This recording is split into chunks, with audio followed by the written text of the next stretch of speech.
Okay. I'm actually back here now, which means a good thing. The only difference is that you guys are not going to realize the difference of the 3 minutes, but it's probably for the best, honestly. Um, just because my thing is incredibly dumb. So, we're gonna go over a few things as well here because, Rock Lee, what is that going on over here? I'm going to just search that up later because that's entertaining. Okay, so we're gonna go over a few things here, mostly because I want to go over what's happening with the Karmelo Anthony thing because a lot of these professionals and these crazy people, like the Blackity Black, etc., they're the ones that are are celebrating this type of behavior, right? And it's quite crazy, right? What we're going with all this type of insanity. And I really want the supporters to kind of understand here that you're not in a good spot in general. And you can't really see this because the only thing that you have here is you have protesters and stuff like this, kind of like celebrating and happy that this is going on and stuff like that. And that's all that you have here. Where some of these people are doing celebrating and doing this type of stuff, and you're only going to see a few things here, so I'll try to cover it a little bit. A lot of it's on TikTok, which I don't cover or do, but it seems that we have a few people here that are. I think I can probably do the search settings here. Maybe nope, can't. That's fantastic. Gotta do it. Love it. Maybe advanced. Let's see here. No. Oh, well, no. Yeah, there's dates. Let's just do... What is today? This month is August, right? It's August, and we'll do from 15th, the year of 2026. Because the reason why we want to do this is because you kind of want to see here on what the supporters are saying in the 2026 as of recent of this month, right? And ongoing, because that's kind of what you want to do. But apparently, the Karmelo Anthony supporters are pretty much are gloating and happy about this, which I don't think that they should be, because again, things are not. The judge that got put in or selected is at least the same as Judge Roach, if not worse. Now, we're going to go over on what we have here, specifically with Judge Roach and why he was recused for this. So, we don't listen to this episode, but there's a clip of Judge Roach, and then including some other things that that Judge Roach has said, regarding the Karmelo Anthony situation here. No, look, I've been doing this for 20 years. A lot of the witnesses come in all shapes and sizes and colors and all that. And so that was normal for me. What wasn't normal for me is to have those witnesses be intimidated by things being said on social media, because those young people rely on social media more than I certainly do. And so that sure impacted me, to make sure that they did not change their testimony. They were willing to come in and tell the truth without fear of being doxxed or swatted and stuff. And so I took every precaution that I could, consistent with the law, to make that happen. I know Steve brought it up to you, and I know both sides probably brought it up as well. Now, the reason why he goes out and says this type of stuff as well is because it's obvious.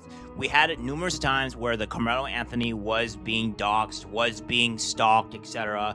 I've already shown videos of where you had Karmelo Anthony supporters going out and attacking random white people for no actual reason for supporting Karmelo Anthony. It's been a consistent thing here with the Karmelo Anthony supporters, or what we have with the Blackity Blacks or the racist black people or what have you. This is what they are. And it doesn't matter on what anything on what they say here. Hello, good sir. Welcome. And it really makes me wonder on how we get here with the Blackity Blacks and people like that. Now, there's more to this as well, and I will go over a few things here as well regarding with the more with this, but I want to show you guys exactly on what led to Judge Roach being accused here, or not accused, but recused from the trial. And as I said before, it's not as sunshine and roses as some of the Karmelo Anthony supporters have here. Right? Yeah, they did. You know why? Because they were picked based upon the law. They listened to the facts. They happened here in this very courtroom, and they got a verdict. And so that's the process. And whatever they say, they get it right. Karmelo Anthony supporters celebrated outside the courthouse after the judge's ruling that a new judge will hear the appeal tomorrow. In court filings, Anthony's new legal team argues his constitutional rights were violated in multiple ways during his trial, and that he was essentially blocked from testifying in his own defense to claim he was acting in self-defense when he fatally stabbed Austin Metcalf in the chest with a knife during a confrontation at a track meet in April last year. Here's some of the body camera video of Anthony being arrested that was played during his trial. He put his hands on me. I told him not to. He put his hands on me. Anthony is currently serving a 35-year sentence. So that's what we have here. Now, the reason why why there were no black people specifically on the trial is because the black people that we had here that were picked on the trial was being incredibly biased here. And so when you have a group of a certain individuals or certain group of people that are being biased, and you have it's like the jury selection. You can only select a certain amount of jurors, and if you have a group, regardless where it is, whether it's white, black, Muslim, etc., you get to see to where you have a biases. So there's a reason why they were not selected. They weren't selected because of this or this or this. They were selected because they were not selected because of their biases and what you have with this selection here. I mean, obviously you have here where the Karmelo murder conviction judge has been removed from overseeing his appeals process. Karmelo is desperately crying racism while trying to get his conviction overturned, and it's not going to go anywhere. So what we have more with this whole situation as well with the Karmelo Anthony being removed or the judge is what we have here. School track meet stabbing trial has been removed as the convicted teen is appealing his conviction. You might remember the case is when then 17-year-old Karmelo Anthony was involved in a confrontation with 17-year-old Austin Metcalf in the rival team's tent. That altercation turning deadly with Anthony stabbing Metcalf. He claimed it was self-defense, but he was convicted of murder and sentenced to more than 30 years in prison. Anthony is black, Metcalf was white, and this case has sparked massive backlash, dividing the community, especially along the lines of race. And almost immediately after that June decision, his family said they plan to fight the verdict. You say I'm upset? Hell yeah, I'm upset. Mad as hell. I respected this process, but we gonna fight like hell to make sure that Collin County know that Karmelo Anthony is not going to go away. Well, correspondent Xavier Walton is live in McKinney, Texas. So Xavier, Anthony's defense team argues the judge was not acting impartial after he spoke publicly about the case.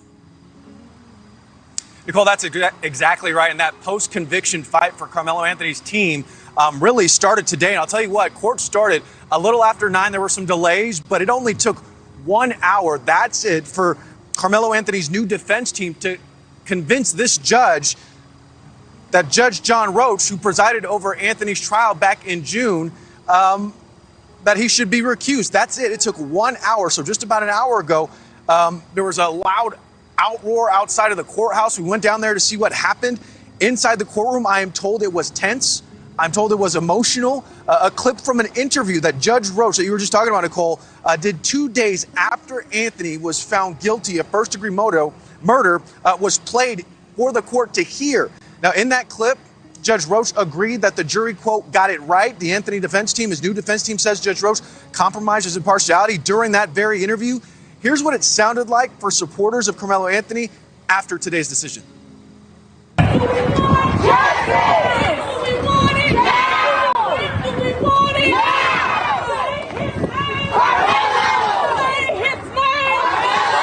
See, this is just making black people look like actual morons. It really does. And this is the reason why we can't fix the divide. If we're going to be doing this type of BS and defending somebody that just stabbed a white boy or a white kid for anything here, like, it's an absolute asinine. And again, this is something I deal with on not just like on not really a personal level, but somebody I know that just reads this news, oh, black guy hanged or black girl hanged or what have you, and then automatically assumes, oh, it's a white person that did it, or like, you know, black people don't commit suicide or what have you. And it's absolutely insane, of course, that they do, and it's a tragedy when they do, but just because somebody just dies or, you know, what have you, it's not because a white person did it. Anybody that has any self-respect or understands on within the black community is that black people normally don't want to be next to other black people. I mean, it's kind of obvious. I mean, when you go into a black community, you have thuggery, you have bad behavior. It's not really redeemed. And look at a good example here. Look at what we have here with like these people. They're defending an actual killer. Like, what are we doing? And then we have black people being murdered in the hundreds to maybe thousands in Chicago, and there's no outrage or no concern for them. And it's like, where are your actual morals and your actual concern are? It's more like these people are just grifters trying to get a buck from defending by using racism as a crutch, and, you know, and then moving on into the next big grift that they can do. That's kind of what we have here. And it's insane that we are in this situation. Now, Roach has defended those restrictions that he initially put in place when it comes to media, cameras, and audio, in a written statement saying the overwhelming focus on my ruling regarding the media in the courtroom was to protect the process, witnesses, and jury. And that's one of the things at the forefront for the defense, saying that Roach would not allow these things. A visiting judge from South Texas named Sid Harrell, that name may sound familiar. That's because he's the judge who presided over the Uvalde School Resource Officer trial earlier this year. He's going to be back here tomorrow to handle Anthony's post-trial proceedings. But Nicole, I'll tell you what, before today, leading up to these two hearings, I reached out to legal experts, and they said that the Karmelo Anthony defense team had an uphill battle. And I think a lot of people, if you ask them, they will tell you that they were a little bit shocked by this decision, not only by the decision, but how quickly it was made, too, just 1 hour from the time that hearing started to when that decision was made by the judge today. All right, so Xavier, some say this is an uphill battle, the defense now getting past that first hurdle, but now it's turning to its push for a new trial. What are they arguing went wrong during that trial? So there are three big arguments, and we're going to start with this, the restrictions on public access, essentially closing down the courtroom. Now, if you'll recall, back in June, there were no cameras allowed. There was no audio allowed. So it really was people inside, and there was only like 9 or 10 media seats, too. And then there was like 28 public viewing areas. So it was a limited amount of people inside of that courtroom. So that's one of the main arguments. The second one is they say the prosecutors backed away from a so-called gentleman's agreement to keep certain character evidence out of the initial trial. That's another argument made by the defense. And the third is they're challenging the jury's instructions involving the self-defense claim. Now, the prosecution, Bill Werski, he did put out a statement saying the jury, heard extensive evidence over the course of the trial. This is back in June, obviously, returned a unanimous verdict. We remain confident in that verdict and the fairness of the proceedings. So obviously both sides are sticking to their guns here, but the hearing on Anthony's request for a new trial is set for tomorrow at 9 a.m. as we're looking at these live pictures. There's still some people out here, but I'll tell you what. Now, here's part of the reason why he didn't want to allow, which I showed previously in the videos before, reason why the judge didn't want to allow more people into the actual courthouse or the courtroom. The reasons why it wasn't allowed is because you had it to where people would go into the courtroom, which was already happened previously before, where they go out and try to dox the actual jurors. Now, you can't go out and just dox jurors. That's illegal, and you could be arrested for that. So that's probably the reason. That's the big reason onto why. I don't understand why we would recuse the judge, even though when I show you guys later that the judge probably, and the next judge is just as bad, if not worse.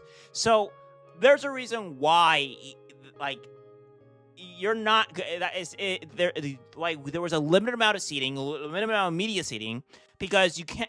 There were already threats of jurors getting doxxed. I mean, and on how high case profile, how profile the case is, and how some of these actors were acting. Yeah, I would make it quite fair that you don't want to have this happening.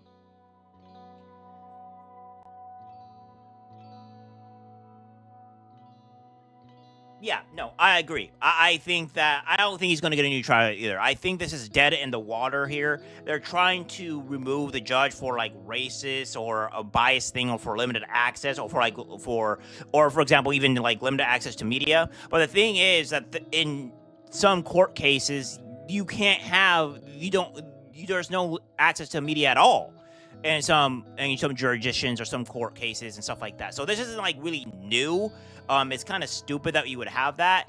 I do agree that maybe in like high-profile federal cases that maybe you probably should have maybe at least some type of recording. But again, I can understand why. Yeah, Luigi Mangione, like they have a massive fan base too, and you're gonna also find out later today too, if you're sticking around, that there's also a fan base for the Lindsay Clancy situation, where all kinds of women are defending her. Like that whole situation is insane, absolutely insane.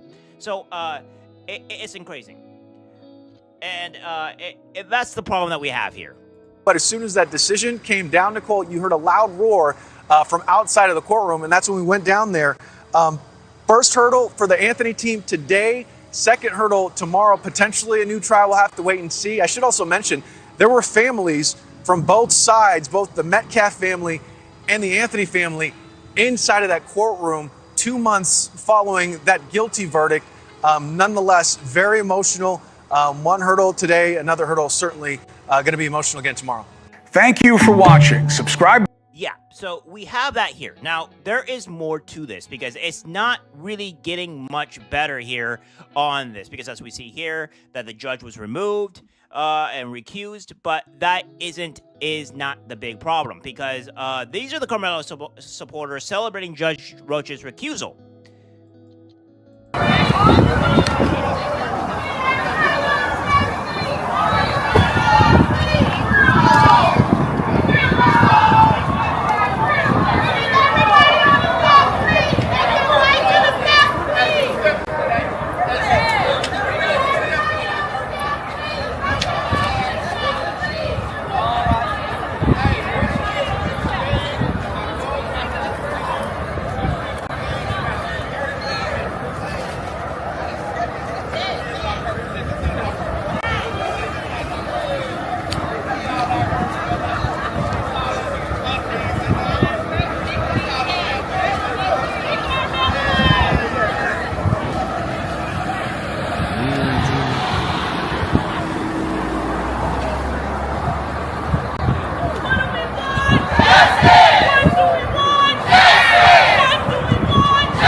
It's really just aggravating, isn't it? Like, it's quite insane. Now, here's the reason what we have here. So what we have here with the this whole situation here with the judge, with the new judge. I'm trying to find the right one here. I have so many of these tabs. Let's see here. We have this here. Exclusive. This is the Madison McDonald situation here, which that's not what I want, and that's not what I want either. So we have this here. where Karmelo Anthony update, a judge was recused today, and that's perfectly okay. There was always a chance there was always a chance that this was going to happen. Do not assume this is somehow an end for Karmelo. It is not. A new judge will be assigned. The recusal was based on the standard that an impartial third party might reasonably perceive a possibility of bias. And strategically, this will actually remove one of the arguments the defense has been trying to build. A new judge can now step in and roll in on the motion for a new trial without the defense being able to point directly at Judge Roach and claim that his alleged bias is the reason their motion was denied. If the motion is denied by a different judge, that takes Judge Roach out of that equation entirely. But I fully expect them to still scream bias, regardless of what happened today. They will find another judge to target. Unfortunately, we have watched this pattern play out repeatedly. Yeah, because this doesn't stop them from doing things at all.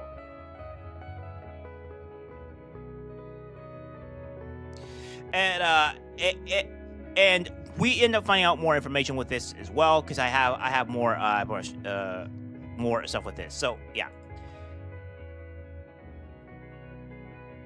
But women defending a mom killing all their kids isn't the craziest thing, because they all want to be able to. Yeah. Oh, I know. I'm gonna go into that too, because it's not necessarily super crazy in the fact that they advocate for this. It's more along the lines of what is making them do this. I mean, they already abort their kids in the hundreds of thousands, so, and they automatically really try to defend that type of behavior, and I just don't know. They're crazy. So what we have more with this here, with the actual judge, with the situation here, on the judge that was selected, which I may believe I just had it, and then I lost it because I am terrible at my job, apparently.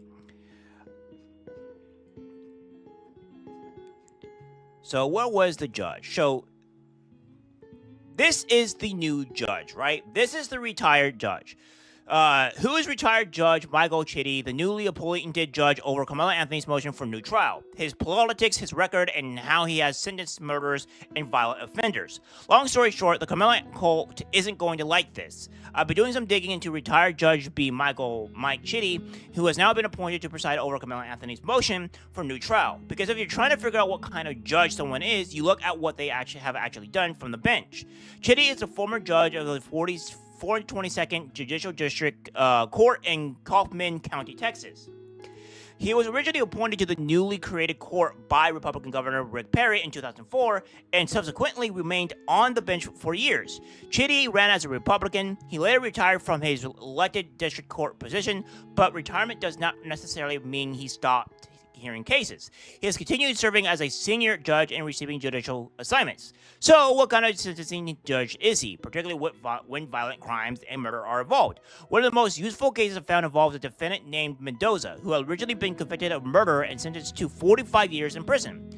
His conviction was overturned on appeal because of an erroneous jury instruction, and he received another trial. He was convicted of murder again. This time, Mendoza elected to have Judge Chitty decide his punishment instead of the jury.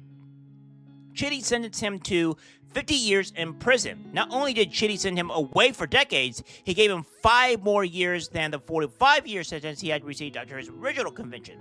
Another case originating from his court, Frank Robinson Jr. v. State of Texas, reflects a punishment of 65 years in TDCJ. I'm not sure what that is.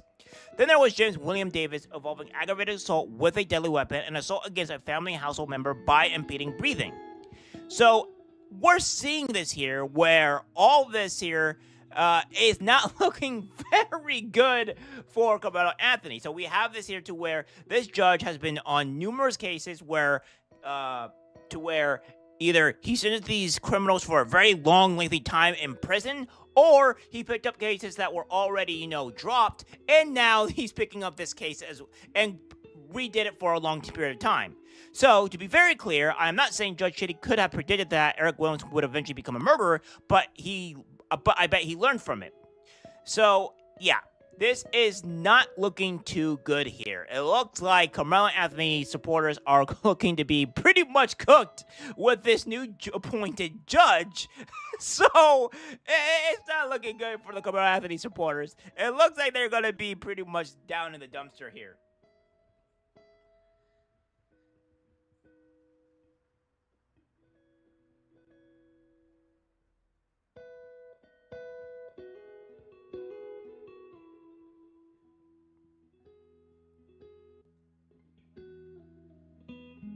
Yeah, thanks for you and your girl for watching my channel. I really do appreciate it. I really do love it. It's great that I have supporters or people that watch it. I'm really trying to make this a bigger job. A little bit more about me, a tiny bit. I'm not really into the person that does into politics in general specifically when it comes down to being a politician. However, there are cases when I go and talk to friends and I talk to politics. I just watched The Big Short on how the 2008 crash, what caused that, and how our government kind of allowed some of these tragedies to happen. So when our government learned of the actual housing crisis, and I don't know if you were either, around that time or what happened during that time, but Obama did sign a bill to pretty much allow the banks to be bailed out from the travesty. And the banks knew that this was going to destitute millions of people, not just in America, but in other countries too. So when you have a Congress that signs and allows to bail out banks that pretty much destituted and made people homeless for millions of people, that is a problem that needs to be addressed. And I see this issue coming up soon. And again, eventually. And this has something with the AI tech bubble, because the AI tech bubble is also another thing that happens as well, where that's currently growing. The AI is growing, and this is one thing I have been criticizing Trump for, is that he is giving AI or these tech companies billions of dollars to build this AI. But the problem that we have with that is that even though that you're building this AI, you're inflating on something that they're not actually doing. Like the AI is not really profitable, and they're giving money to companies that can't actually function on their own. So when the AI bubble pops, it's going to be a huge problem, and of course prices will finally decrease. It's when you're in like the computer or tech sphere, I don't know if you are exactly, but when you're in the computer tech sphere, you see it to where RAM and storage is astronomically high compared to what it was about half a year ago. And it's all because of, going with the AI stuff. And I think that when it comes down to farmers and when it comes down to even the bigger things, if I were ever to become a politician at all, my biggest thing here to stop the actual destruction that would happen to America in the next 20, 30 years is to really tackle on the regulation on healthcare and the regulation on farming. Because the government shouldn't have to have a say on how much, on what you can and cannot do regarding what you buy. Because that in itself increases the actual prices of everyday prices. Like just recently, I'll be doing a report on this, not today but tomorrow, where California just regulated tires. So that means the tires are going to be more expensive for everybody to have to pay for, and Americans can't pay $1,800 to $2,000 in actual tires because tires are expensive, man. Like tires could go to $165 to to $400 depending on which tire you're getting, and they can't pay that amount of money. It's really ridiculous. So if I were a politician and if I were ever to get into that situation at all, the regulation on farming and on health needs to be addressed. Because I think hospitals need to be able to be formed and created by people that want to form hospitals and give free and have cheaper items or cheaper healthcare, so that way we can, that can happen. It needs to be grown organically. It can't be funded or subsidized by the government, essentially.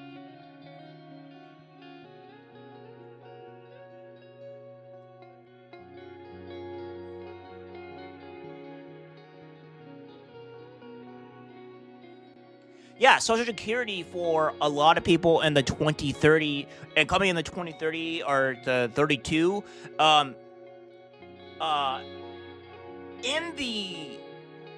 in the year when it comes down to like in our generation, my generation specifically, the Gen Z, what have you, or the millennials specifically, our Social Security is getting fucked mostly because of we're not getting enough.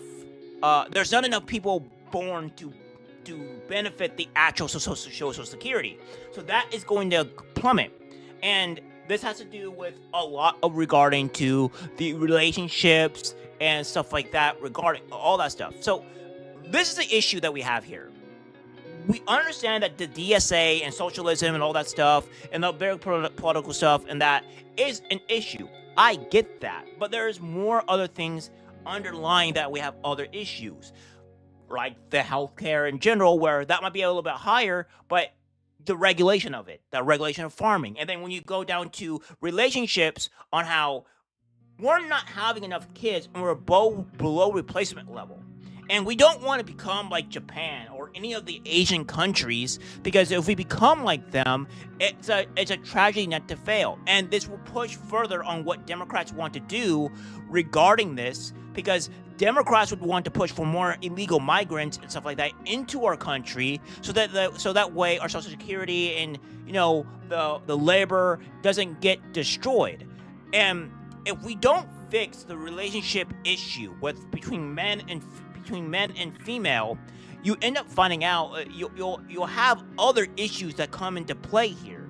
And a lot of the things that we have to fix is alimony, paternity fraud, and all these other things that comes down to relationships, because it's a staging effect. We have to address these other issues because those are just as big, if not bigger, than some of the DSA stuff. The DSA stuff will make the country worse, don't get me wrong, but that's just one side of the problem outside of whatever else that we have regarding the relationships, because the DSA doesn't really matter. The DSA can come in, ruin our country, and make it worse, but our country's still heading down for a bad pipeline, because of, even if you got a Republican in place, that doesn't stop the birth rate problem. That pretty much.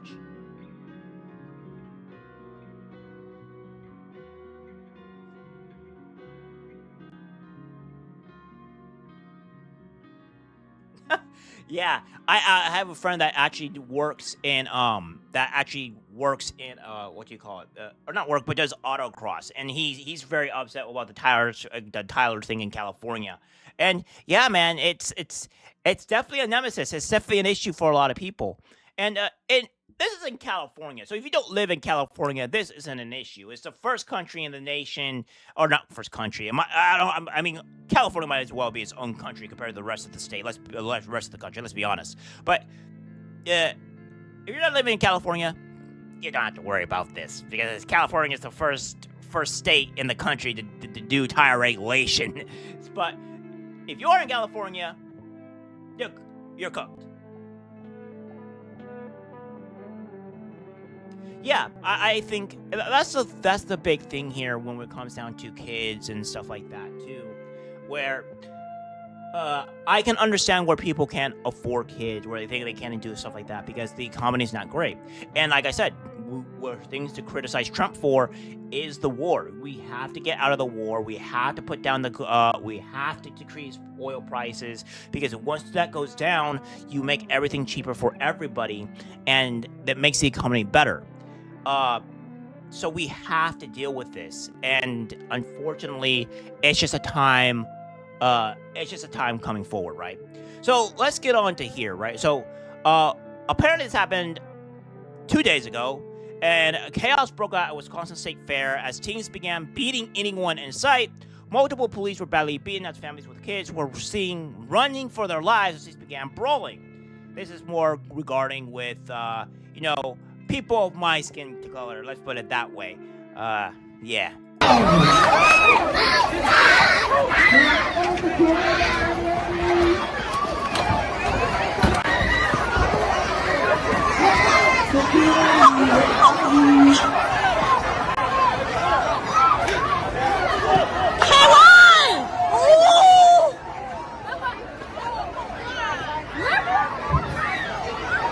Oh shit! We go. Where's that bitch on shit? We go. Where's my line? Yeah, pick up there. Pick him up. Stop that. Pick him up. Where's my friend at?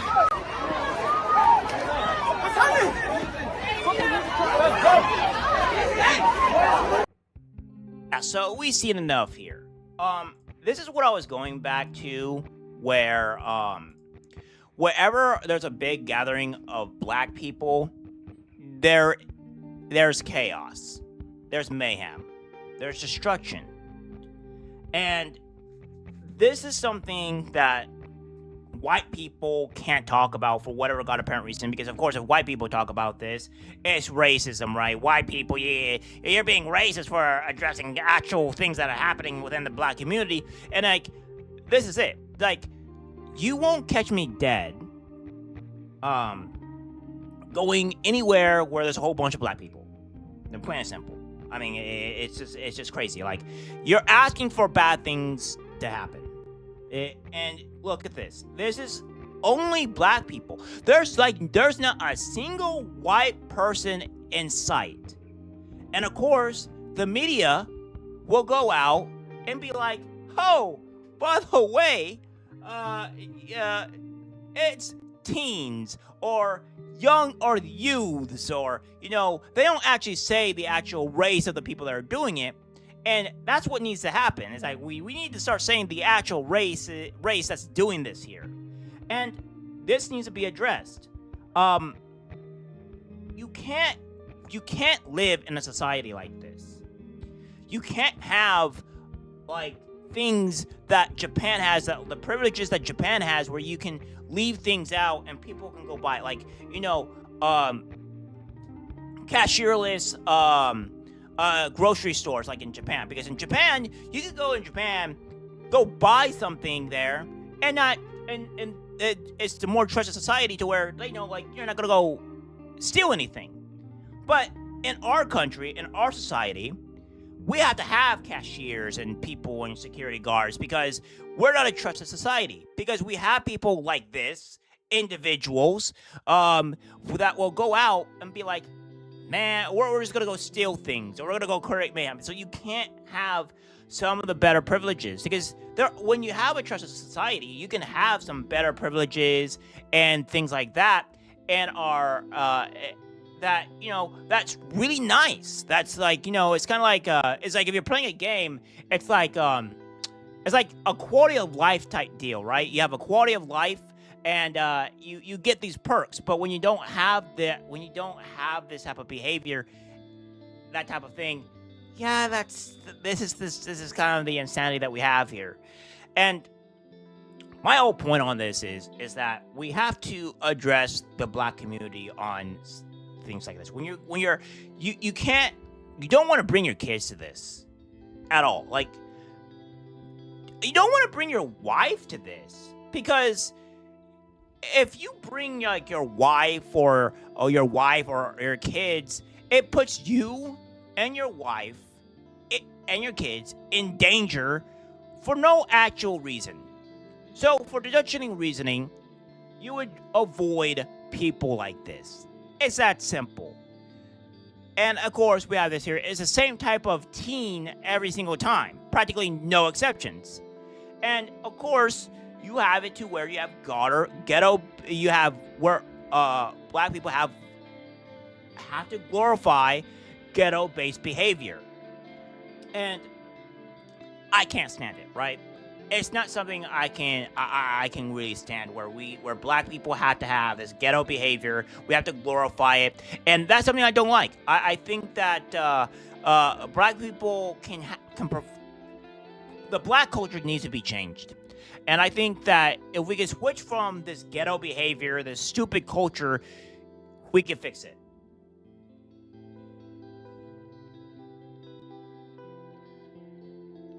Exactly. Yeah, it is fatherless homes. And like, let me make this perfectly clear too. This happens as well with white families too. It's a bigger issue and more prevalent in the black community. It just is, and that's just something that's just something to face the music with. But yeah, when you have a whole bunch of single mothers and you have fatherless homes, you build something like this. You have stuff like this that causes the issue, and you can't be having this type of issue. This is the reason why I'm also against child support, and the reason why I'm against child support is because it's one simple fact. Child support is usually the benefit majority of the mother. Now, in some cases, yes, you have men to where it does benefit the men because the woman makes more, and the man, the man gets paid. I've known a situation that this happened with, right?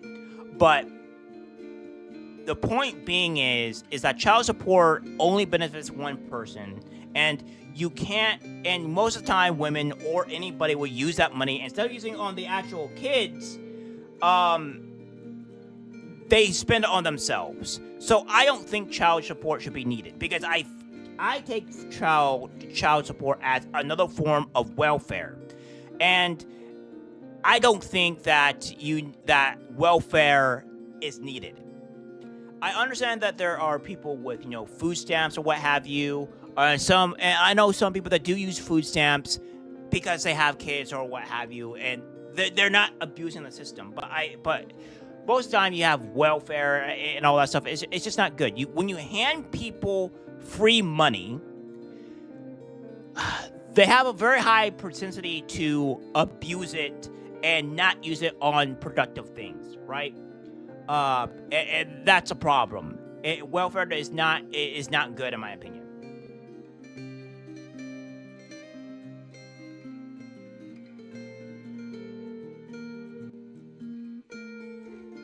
Yeah, and it's funny because the place that I'm actually moving to is going to be more in a wood type area, and that's more my calling, man. Like I've always lived in rural areas. I lived in the desert for a very long time, and then I moved into a more wooded area where there's trees, and the forest is like right behind you type deal. Like that's just the type of person I am, and I don't think people are meant to be pushed together in one section, right? I think that you have to. It's better to be more spread out. Yeah, exactly. Yeah, and it's really annoying. It's really annoying. Welfare, I don't think welfare needs to exist anymore. It just creates bad actors. So we have here where tragedy is striking in San Francisco, because apparently people think that it's good to have rent control. And apparently we have this here where 6 families are facing eviction in San Francisco after a rent-controlled apartment was sold and the new owners want them out. One of the tenants immigrated to America 50 years ago and doesn't speak English. The families pay just $600 when the average cost of a 1-bedroom is $4,000 in the area, and 2 bedrooms rent for nearly $6,000. And then the rent-controlled units there are range from $600 to $1,300 a month, so they won't be able to afford the average rental price in the area, they say. Tenants are saying there is a discrimination taking place. The Ellis Act is being used to evict, which allow the new owner to evict current tenants after a set amount of time if the new owners want to live. Yes, sir, you are very blessed. 150 acres of woods. That's incredible. I'd love that for myself. I love that for myself. Hopefully, maybe in the future times of my life, I'll be able to achieve that. But as of right now, I'm a lonely man just trying to work and trying to get past it and get through the time and move out of my area that I'm at. Couple more months. Are they being forced out unfairly? 6 families in the North Beach apartment building in San Francisco are on the verge of losing their homes. New owners bought their rent-controlled apartments and want the families out. As NBC's Audrey Assistio reports, some of these families believe this is about discrimination. Since moving in with her mom back in 1987, this North Beach apartment on Powell Street has been the epicenter of Megan Cunningham's life. This is such a big part of my history, this neighborhood. That 40-year history is captured in family photos or down the street at Joe DiMaggio Playground. That's the guy. Her son's name, Max, is etched in a tile here. Where the fun began. Megan's upstairs neighbor, Bernard Dutier, has lived in the building for almost as long. My daughter was born there. My son was born there. Some people like Megan and Max are pretty much family to me. Yoling Choi moved in more than 50 years ago after immigrating from Hong Kong. We spoke to her through a translator. What she make her happy is she raised all her kids here and go to the school in here, and then seeing them to grow up, and now they're going to out to work. Several tenants who have multi-generational families who have lived here. Decades of shared history for 6 families, possibly coming to an end. She's saying that, yeah, you want me to move in her this age, like where she can go. 7 new owners bought their building in February 2025, including one of the current tenants.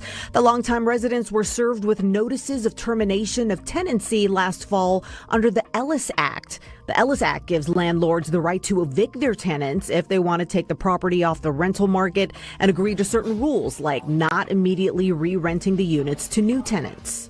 The Ellis Act is such a disgusting thing. You know, it's just immoral to do Ellis Act. I mean, it's perfectly legal, but it's immoral.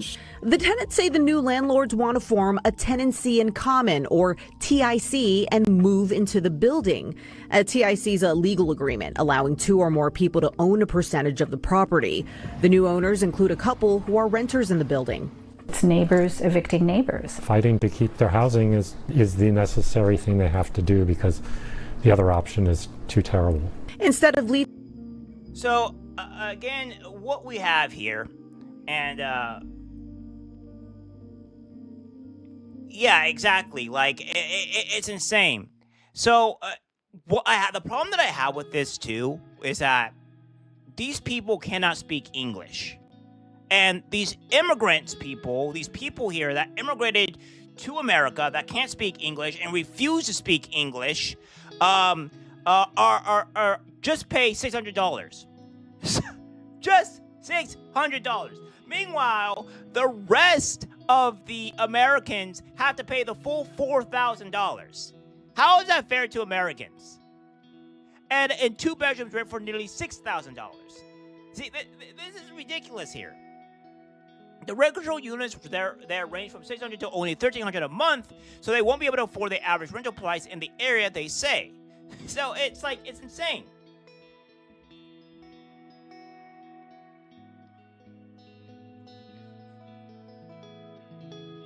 Yeah, I've learned that when you have renters that they destroy your house. I don't think my brother has some stuff in real estate and he rents it, so I haven't really heard him say anything too crazy about some of those people. But I have seen it to where renters do destroy things. Yeah, we do also let China buy property here, which is also another really crazy aspect. I don't know how we allow that to happen. It shouldn't be a thing. But so it goes with the government. They hired Steve Collier from the nonprofit Tenderloin Housing Clinic to fight back. He believes the Ellis Act shouldn't be used as an eviction tool for brand new owners. We find that the Ellis Act primarily is used by people who just bought a building. It's simply used as a vehicle to displace rent control tenants. Those living here are under rent control, paying between $600 to nearly $1,300 a month for rent, a fraction of today's market rate prices. Since last year, rents in San Francisco have jumped by 26%. 1-bedroom apartments rent an average of $4,000, and 2 bedrooms rent for nearly $6,000, according to the rental company Zumper. Well, I think this would be absolutely the end of the North Beach life, for sure, and perhaps even San Francisco. At this point, like if she got nowhere to go. I mean, I would have to make at least $15,000 or even more a month. Collier says Bernard and the couple involved in the new ownership were offered an opportunity to buy their units and join the TIC. Bernard refused. What's going to happen to my neighbors? And then I couldn't. I just couldn't do anything that would hurt them. Just this week, the tenants filed a lawsuit tied to the eviction case. It accuses the new owners of housing discrimination and other civil violations, stating that only the Caucasian tenants in the property were given offers to buy into the ownership group. We believe that kind of discrimination, either in effect or on purpose, is illegal. It felt very exclusionary and kind of an ugly feeling. The owners of the property sent a statement through their attorney saying they're longtime North Beach renters legally pursuing home ownership in a city with an evergreen housing shortage. They are not developers speculating on the AI bubble. They are families looking for a way to raise their young children in the city they love. The tenants say this fight goes beyond their building. They say North Beach is not the same. New money from AI and tech. That's why we need to resist and fight. We do it for us. We do it also for other tenants all over the city who are under rent control. San Francisco has always been such kind of a creative, like I come from a family of painters and artists. It's changing into a city where only one type of work seems to be valued. The tenants are supposed. Yeah, like 50 is like, oh, I can't live. I have to leave. Well, then leave, because we don't need you here. You come here, you need to speak English. It needs to be mandatory, written by law, that if you come into this country, you have to learn English. If you don't learn English within this period of time, which is like between at least somewhat conversational level, within 2 years, you are removed from the country. Plain and simple, because you cannot just come into this country and refuse to speak English. It is really, really annoying. I'm not saying you can't be bilingual. What I am saying is that you have to learn our language, because we're not going to change our billboards, our signs, and everything to Arabic, to Spanish, to Cantonese, or what have you. We're not changing the way we do things here in this country for you. Just not happening. And they're saying, well, it's so bad that these people are being evicted because of racism or whatever. Well, listen, it's like if you're under rent control and you have to pay, and in order to make ends meet, in order to actually pay for all the things that you need to have, well, you have to be able to pay, these like the lights, the plumbing, all this other stuff in order to stay afloat. You have to make at least go even, if not have some type of upkeep, so that way you can pay for things. If you are forcing a company to rent out, to only use the renting for $300, and they require $4,000 bare minimum in order to stay afloat, then guess what? Then of course the rental company or what have you is going to go out. They can't afford the bills that is on there. And what the problem that we have with a lot of leftists and these people is that they'll be like, oh, by the way, it's like, oh, $350,000, that's a lot of money. Okay. A lot of money for what is the actual upkeep? If they make $350,000, they make $350,000, how much is their how much is their actual operational costs? If their operational cost was $320,000, they're only making net income of maybe $30K, and that's not really that good. You have to look at the operational costs of what some of these things are coming. Now, if they're making, I don't know, 500,000, right? But they're like, their operational costs are maybe 250, 300. Well, okay, well, now they're making a net surplus of 200, 300K. Okay, that's a stark difference to, you're only making 30K, right? But again, if you're making that much of a surplus, like, 200, 300K, you can expand. And this is what capitalism is. You make the surplus, you can expand, and become more wealthy, etc. But again, when you expand and you do that stuff as well, you get more operational costs. Because when you expand, you have to assume that, okay, I can afford this much. This is the operational cost. What else do we have here that we have to that can make us maybe go even or have a little bit of surplus? You have to think that way when you do expansion or you get into any sort of business. You have to go even or make up. And when you go into the esports community and stuff like that, because I come from an esports background when 2018, 2019. 2019 and stuff like that, the esports is a bubble, and I think it popped, or it's damn near to popping, to where esports companies don't make money. The businesses, the organizations don't make money. They hardly ever make money. The only esports business that's actually making money at all is T1. So when you have something like that, where only one organization is making actual revenue, and it's because they have the best player in the world, or the most famous player in the world, you can kind of see to where this is a problem, right? And they're pretty much, these companies, these organizations are subsidized pretty much by sponsorships. And it's not good, right? It's just not good. And this is kind of where we're at here.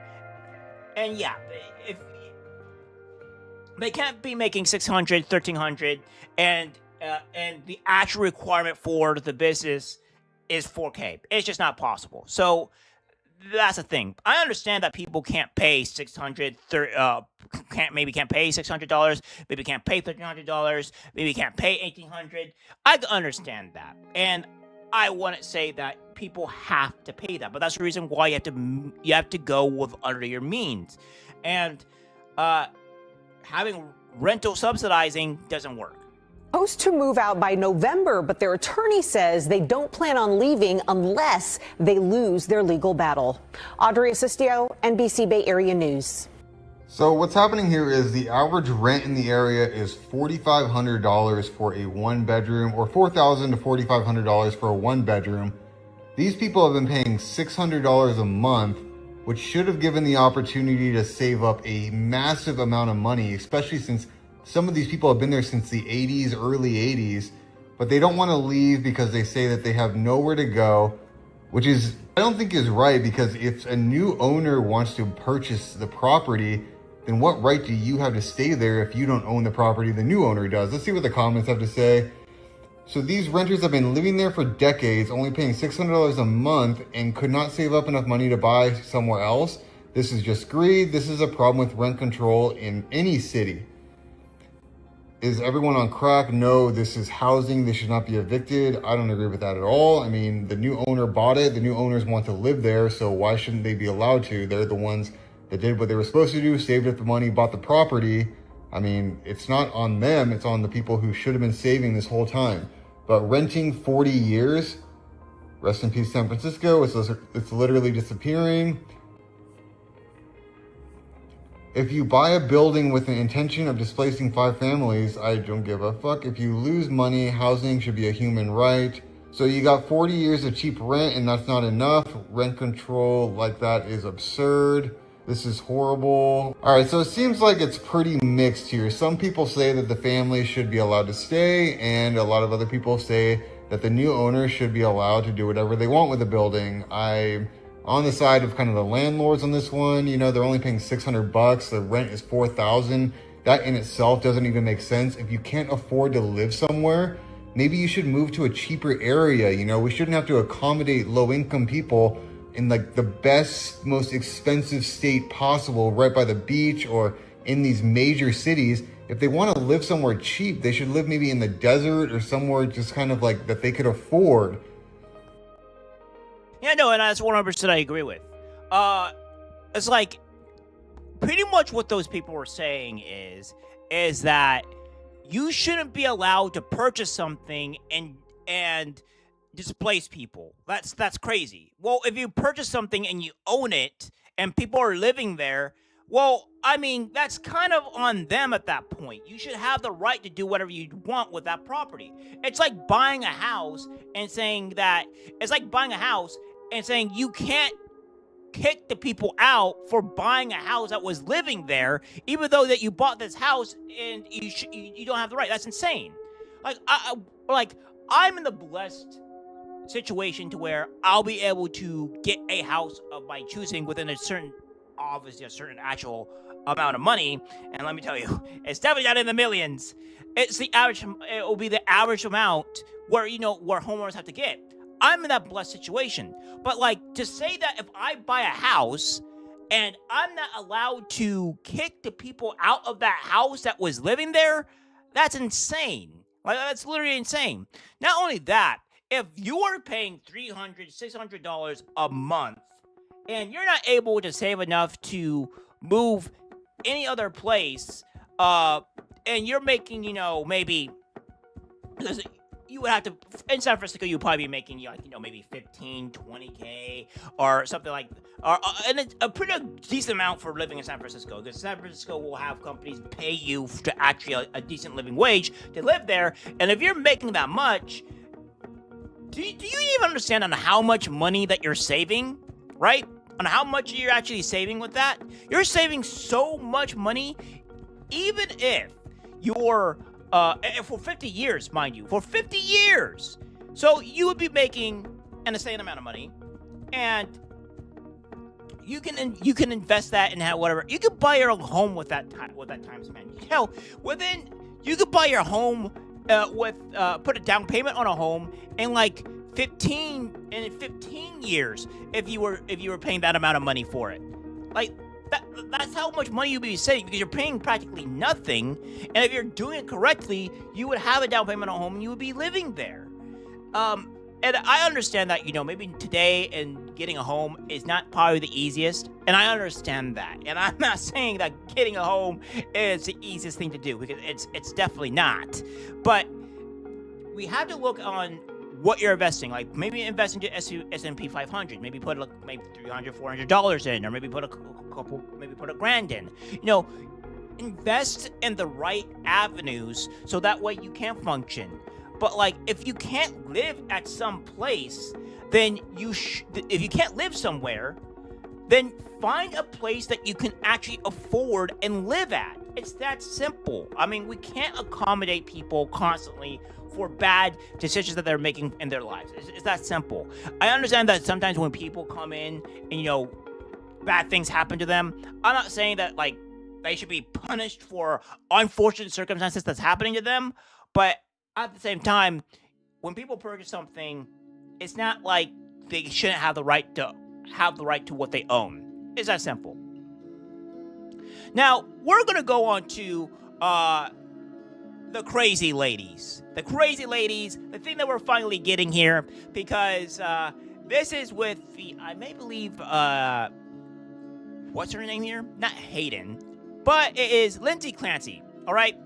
And these ladies are absolutely insane. They're insane. They're bloody insane. They're defending a woman that murdered her 3 children.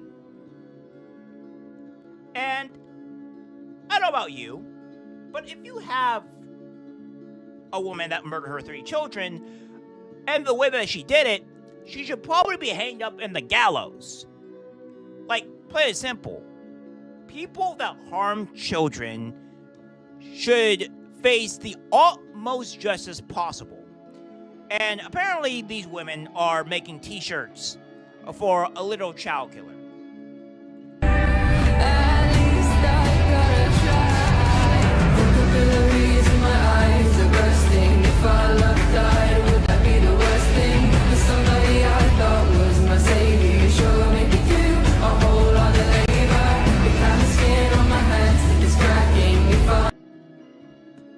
I don't know what's going on with women today.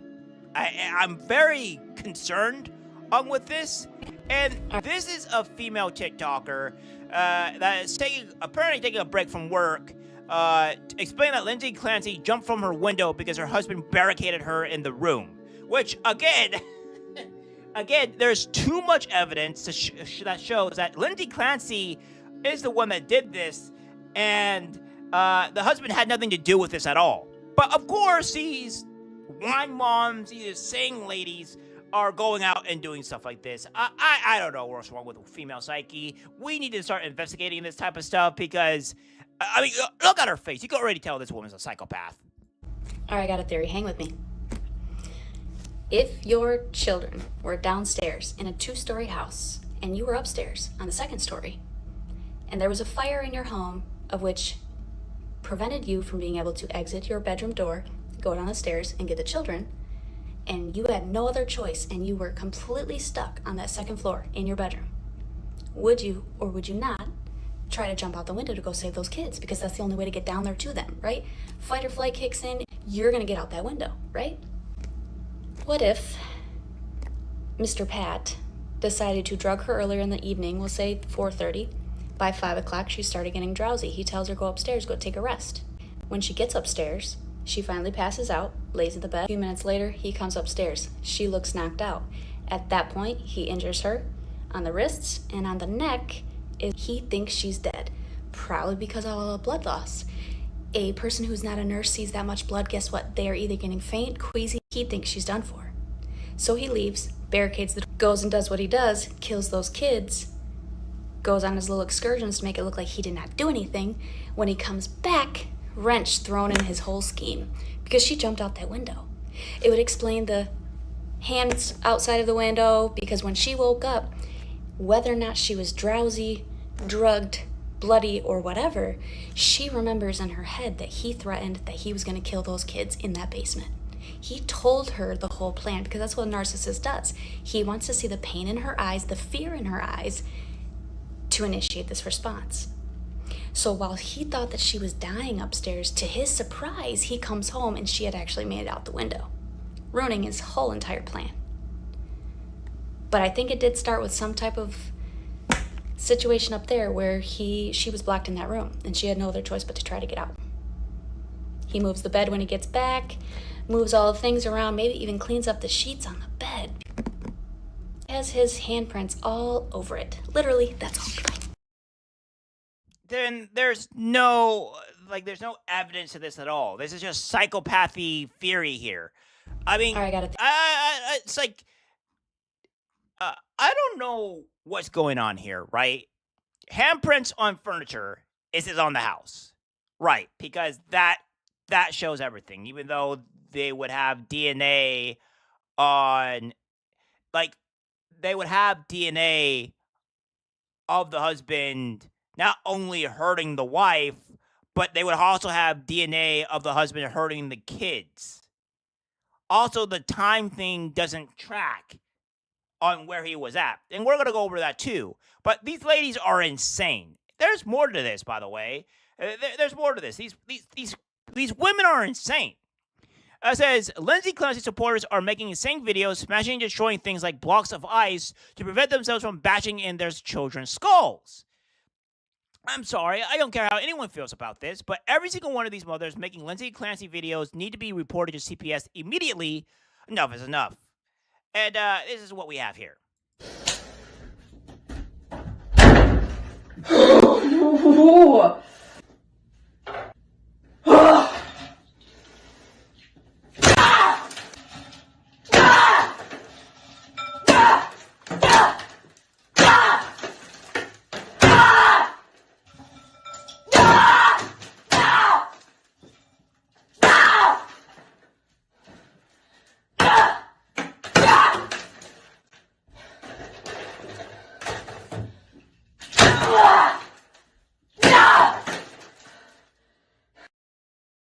see there is a psychosis going on here.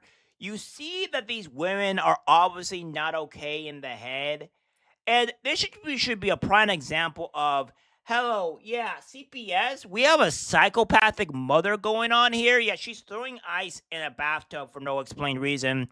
So that way she doesn't do harm to her kids. Yeah, perhaps we should probably investigate and take the kids away for a little bit. You know, maybe put them with a family member or something. So, just for the safety of the kids. Like, this is just full on psychosis. It's like, what are we doing here? What are we doing here? These are Lindsay Clancy supporters. And we're not going to say that women are not, like, destructive. We're going to say that women are innocent beings. We're going to say that women are, great. I mean, they already abort kids up into the hundreds of thousands. So let's just allow them to have kids. And we already have reports on how badly women abuse their kids. It's actually more often than men do. So we really need to start thinking here on how we're allowing women to operate or function in our society. It really is crazy behavior. Yeah.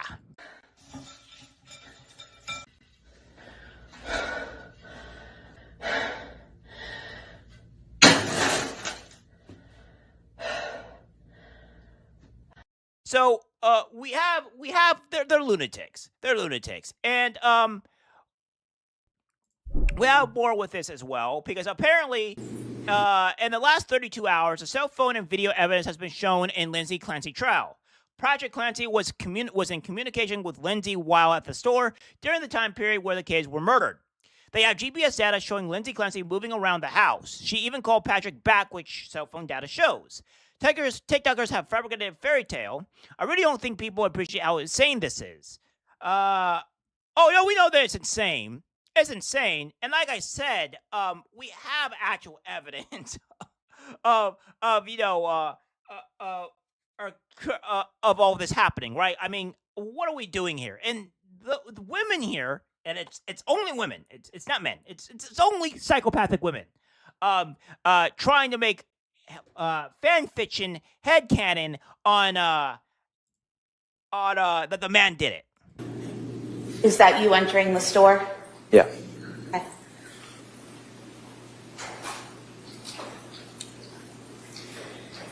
And that section you head to on the right, is that the pediatric medication section? Yeah. Okay.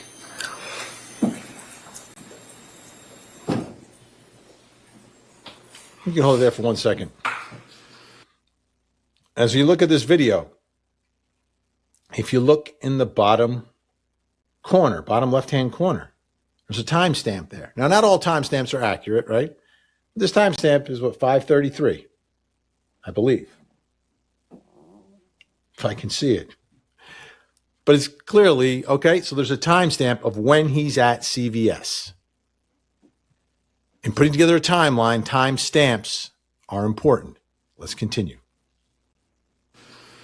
And while you're in that section, Timestamp, by the way, is sometime in 2023, because the other one is it's day 24 of 2023 with 5:33 p.m. So that's the timestamp here. looking for the medication, do you do something? I called Lindsay. And why did you call Lindsay? Because what we were looking for wasn't there. The shelves were pretty empty. It was still during COVID. I'm sorry, what? It was during COVID, so. Okay, so, and was that call at about approximately 5:33 p.m.? Yeah. Okay. And then, did she answer the call? Yes. She answered when you called her?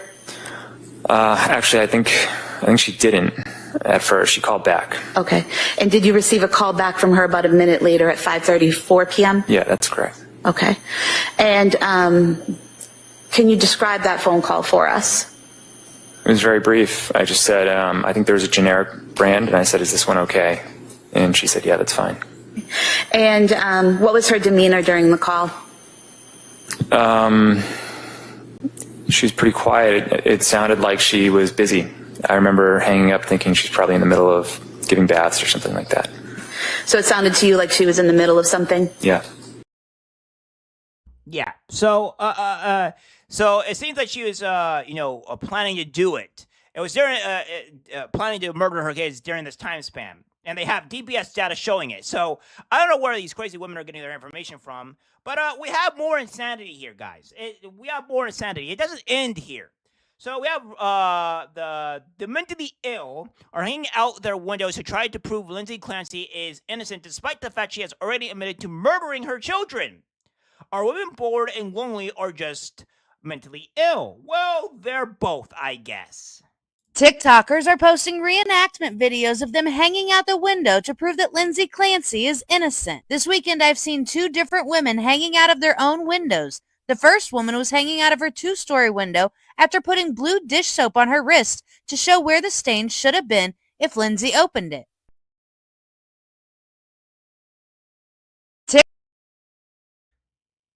You see where the insanity is going with this here?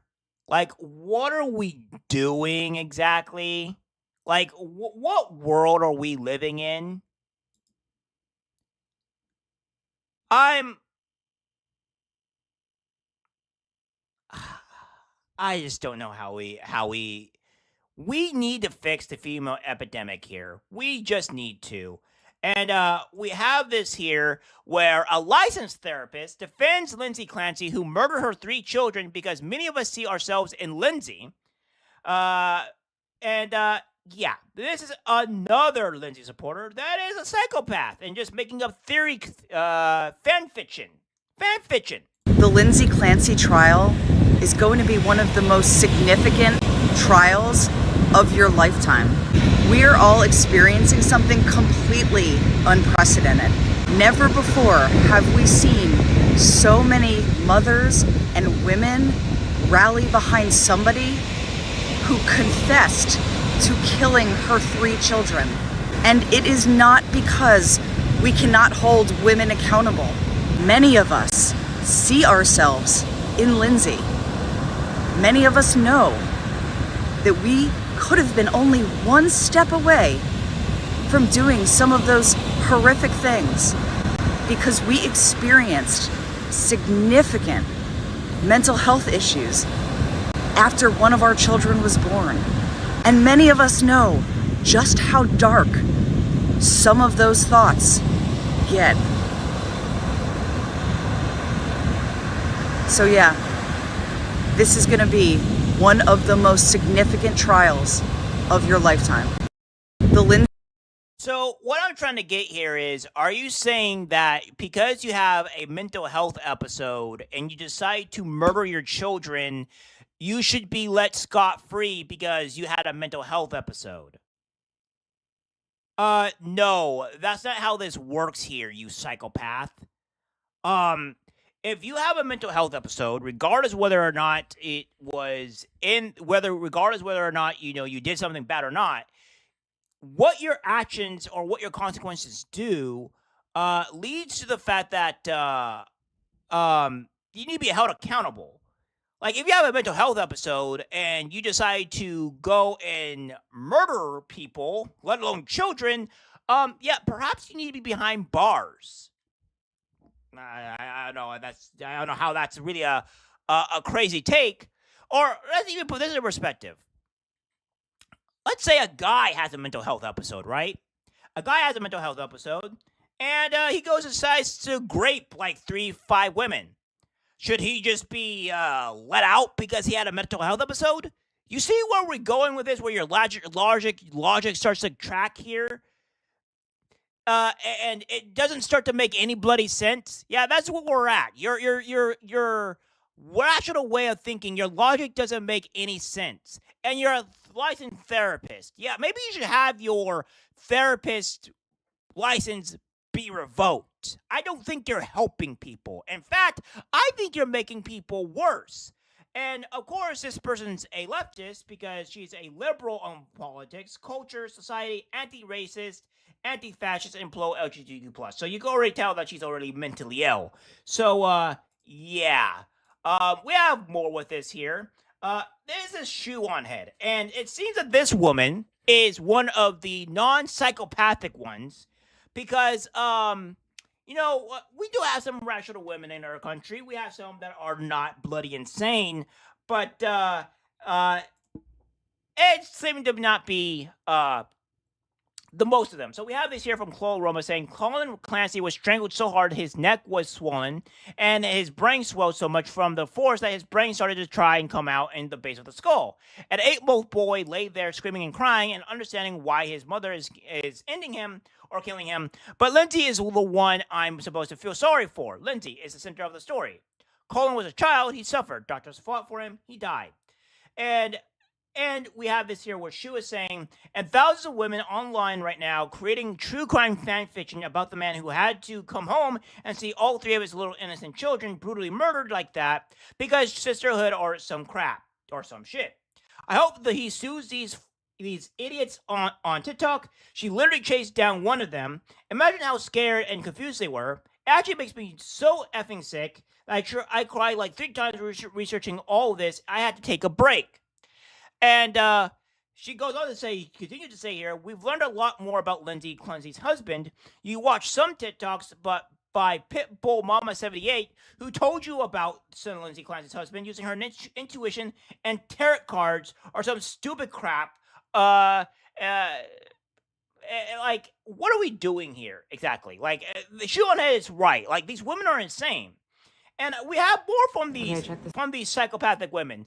Thousands of women are saying Lindsay Clancy could not have possibly killed her 3 children because she's a Leo and Leos don't kill.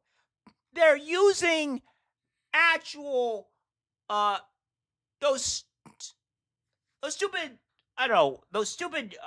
astrology stuff.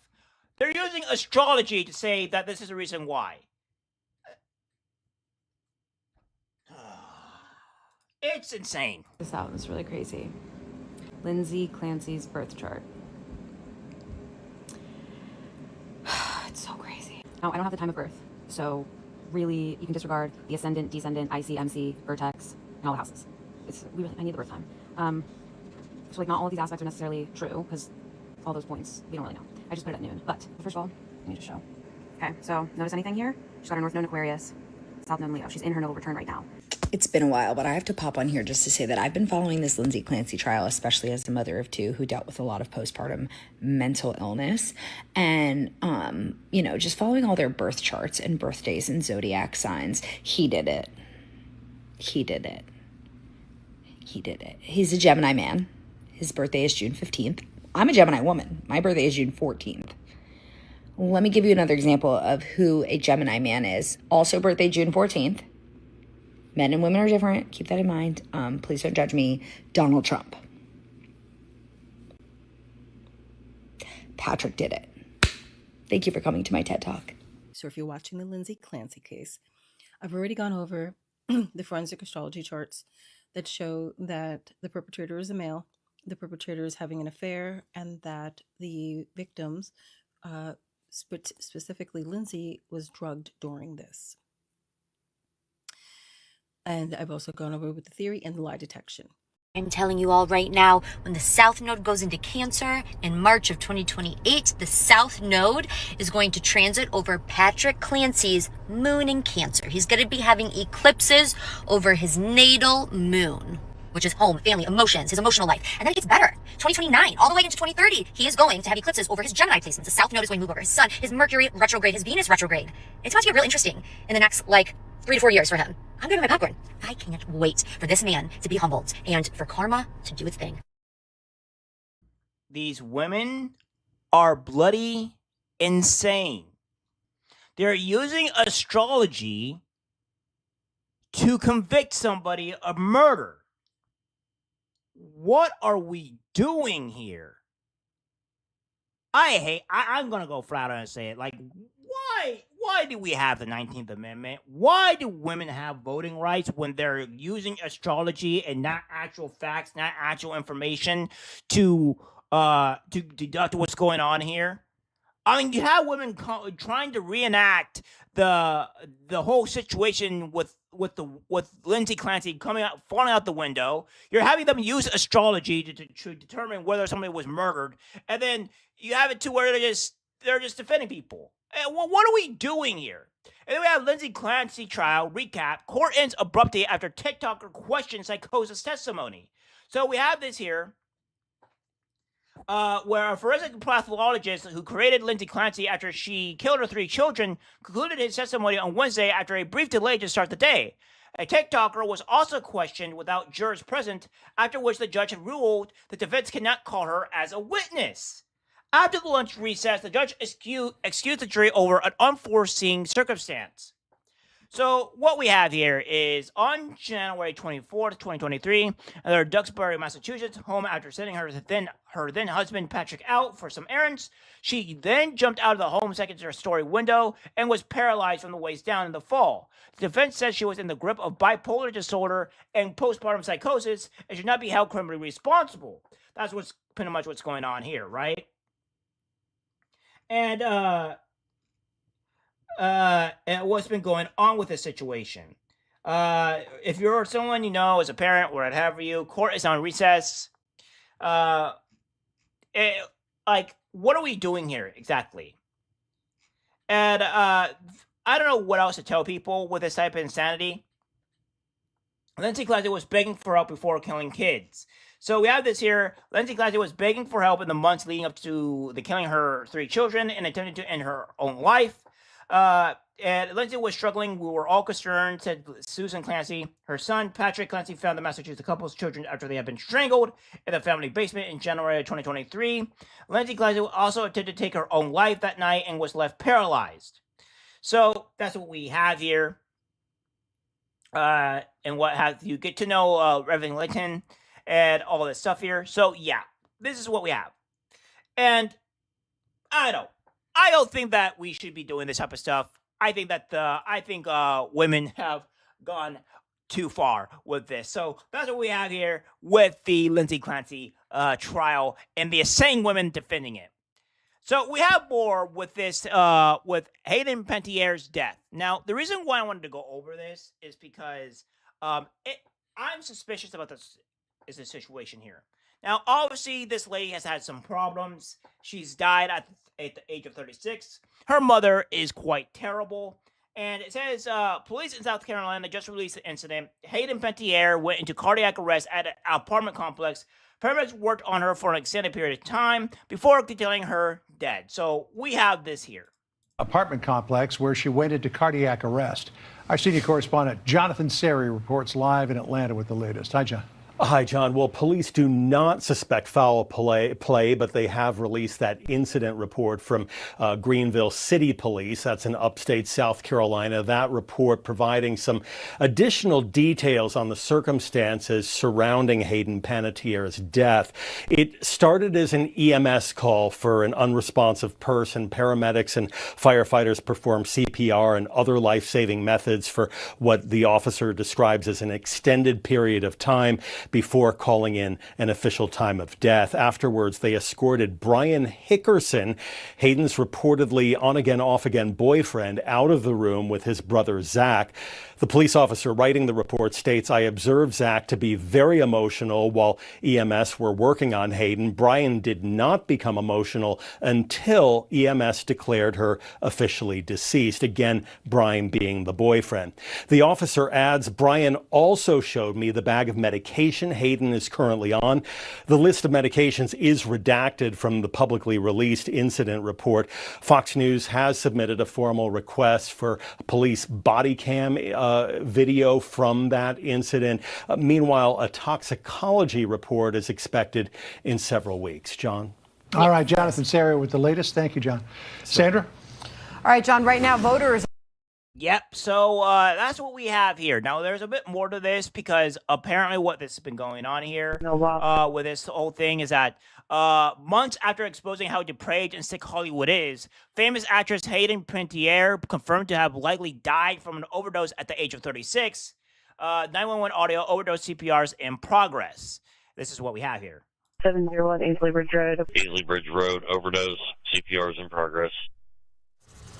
The 36-year-old was open about her personal struggles and her journey through recovery, saying this to Fox News Digital. Criticism in any form is a hard pill to swallow, and especially when you're at these very vulnerable ages, it's not about how many times you fall down or how you fall down. It's about how you handle it afterwards, how you pick yourself up.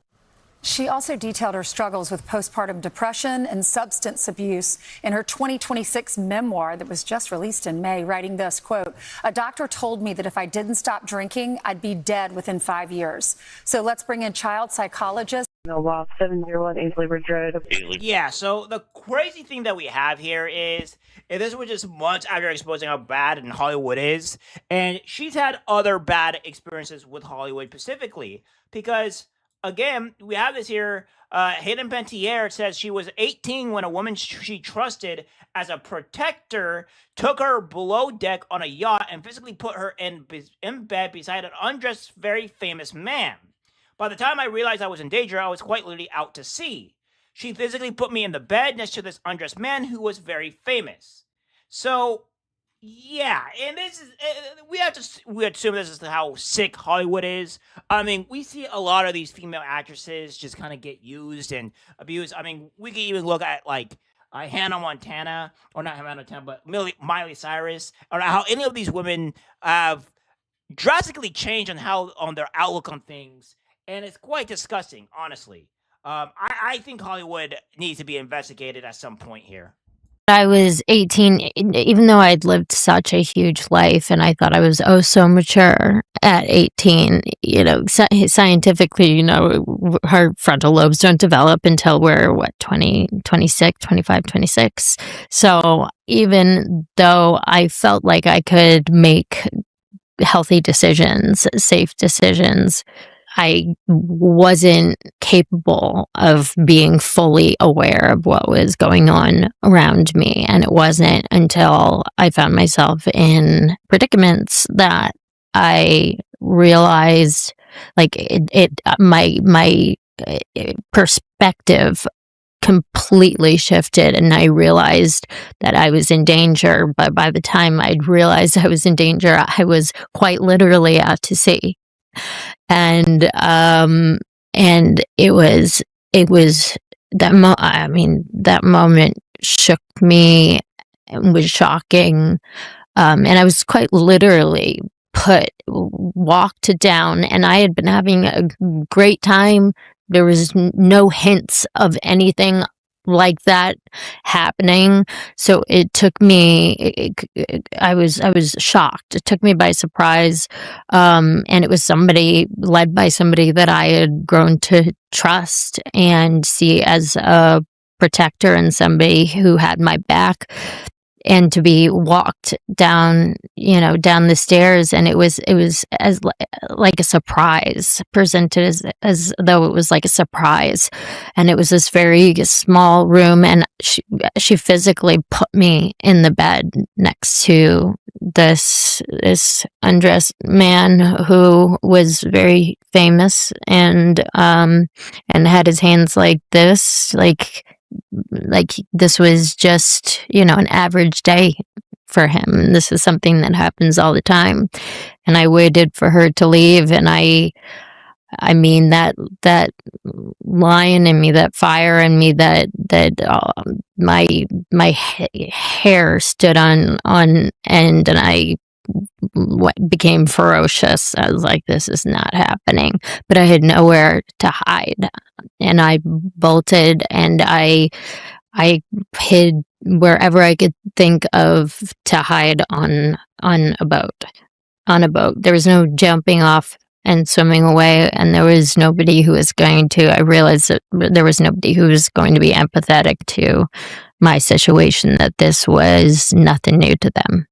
I mean, it's such a horrifying event to go through, and to be put in that position at 18 years old. And disappointing when somebody lets you down like that. And I've been let down so much before, and that when you really find somebody that you trust, like, you hold on to them for dear life, and you feel so. we have learned, even when it comes down to the Epstein files, is that women are technically the ones that lure other innocent and non-aware women to their doom. When it mostly comes down to sexual stuff, and it's really disgusting behavior. And I think Hollywood does this a lot. We had a few people to where we know to where they've done this type of stuff and this type of deal. I mean, we even have more where do this as well. Where Hayden Panettiere says her mom's response to ending their business relationship broke her heart. She says her mom just wanted the money, and this is her kind of talking about what happened with her mom and stuff like that. When I was 19, I finally got up the courage to split from her as business wise, because I desperately wanted a relationship with her, desperately wanted her to just be my mom. And so she came into my trailer during lunch when we were filming Heroes, and I said to her, I don't want us to work together anymore. I just want you to be my mom. I also wasn't expecting the reaction that I got, which was, "You owe me." And that's all she said. And she walked out. And part of me was like, "Oh, I'm relieved that it was short, like rip the Band-Aid off." But then it was like this dark looming cloud, over my head going, what does she mean by I owe her? What form of payment is she expecting? And it was disappointing to find out that it was money, and that she didn't pursue a relationship with me as just a mother-daughter. Like once the business aspect was removed, I was hoping that if I remove this, then there will be no reason for her to be anything other than my mom. And the fact that it seemed like she didn't care to have a relationship with me was a tough pill to swallow. It seems like the mother is a real piece of garbage in this instance, and it's really quite sad. This does not help to have your children grow, and it seems like we have the mother to where she probably pushed her daughter to be put into Hollywood, into the spotlight, and you see this happen constantly with young kids and stuff like that. And of course, these kids get preyed upon by these freaking sickos in Hollywood. I mean, it's not really much of a surprise here. And we even have it to where parents use their own kids, use their own children for profit gain, see them nothing but dollar signs. And we have this here from Gina Millen says, Hayden Panettiere loser mother just spoke after her daughter's death. It is one of the most cold, self-serving, vile statements I've ever read. She says here, I just feel that she's with her brother and they're at peace. Hayden Panettiere's estranged mother, Leslie Vogel, is speaking out after her daughter's sudden death at age 36. In a phone interview with NBC News on Tuesday, August 18th, Vogel said, I think Hayden was an amazingly talented person in so many departments, and I think young people who grow up in the entertainment industry, it is a struggle and it's a very challenging industry, and it's not unusual for them to sadly find the wrong path. She added, I think it becomes very difficult to be true to yourself, and I think Hayden sadly lost her way, and I wish it were different. I wish she had stayed true to herself because she had many incredible attributes. I just feel that she's with her brother and they're at peace. So, she just says that. And the mother just kind of wanted to use the daughter for payment and stuff like that. And cut her off as the manager and stuff like that because, and all that. So we have this here. But Hayden Panettiere had problems, right? She had discussed her long-term struggles with addiction to alcohol, opioids, and other substances. She described the issues beginning in her mid-teens, around 15 to 16, when a member of her professional team gave her happy pills, which she believed were amphetamines or similar, before red carpet appearances and interviews to keep her energetic. She later said that these opened the door to further substance abuse. Again, Hollywood just messing up kids. Her addiction intensified in connection with postpartum depression after the 2014 birth of her daughter, when then partner Vladimir Klitschko. She has spoken about relying on alcohol, sometimes to the point of needing it to function, including morning shakes, and opioids, including after a neck injury flared up, leading to a rapid tolerance, as well as dependence on substances like Klonopin at points. She described a cycle of self-destruction, career impacts, and severe physical effects such as jaundice and liver problems. A doctor warned that continued drinking could kill her within 5 years. She sought treatment multiple times, including rehab stay around 2015 and a longer, roughly 8-month inpatient program around 2020, along with trauma therapy. So you can't say that Hollywood probably had a factor in this, because they gave her happy pills, and it had a negative effect on her. It made her have an addiction. And these are things that we have to address, how bad Hollywood is. I don't think Hollywood's good for anybody. I would never let my kid go into Hollywood at all. I think it is terrible for them to be here. And yeah, I think Hollywood did something. They may have not actually outright killed her, but they had some type of play to do with this. You just cannot trust Hollywood, man. And the mother is a piece of garbage. Something.